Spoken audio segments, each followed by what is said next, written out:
Hello, Dance Universe! What's up, Dance Universe?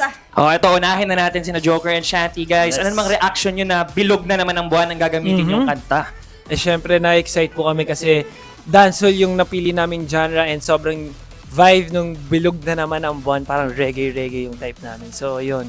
Sobrang mag-enjoy kami and nag-enjoy naman kami sa balot. Pasok sa banga? Sa balot. No? Parang werewolf na aswang na maganda. Ngayon lang ako nakakita ng aswang na maganda. No? Kahit anong ginawa mo, wala pa rin. Eh, no? Oo, ibang klase. Ang cute-cute ng performance nila. Ang fun. Pero yung isa naman, emotional. Yes. Diba?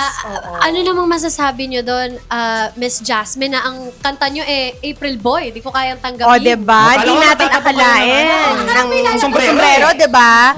Pero ang concept kasi namin, sun and moon. So gusto namin maramdaman nyo yung yearning na never nagtatagpo ang sun and moon. At yung minsan lang sila sa eclipse lang sila nagtatagpo. Kaya may mga stunts din kami na nagtagpo, nag-align, and then naghihiwalay ulit. So, constant yearning. Ang sakit nun no? Ganda naman ng concept nyo. Pili ko nakaka-relate ka dun, Sean. Grabe naman, biglang patama, no? Ay! Grabe. Sila yung stars on the floor, ha? Ah, sila ba? Sila Oo, ba? sila, Okay. sila, ha?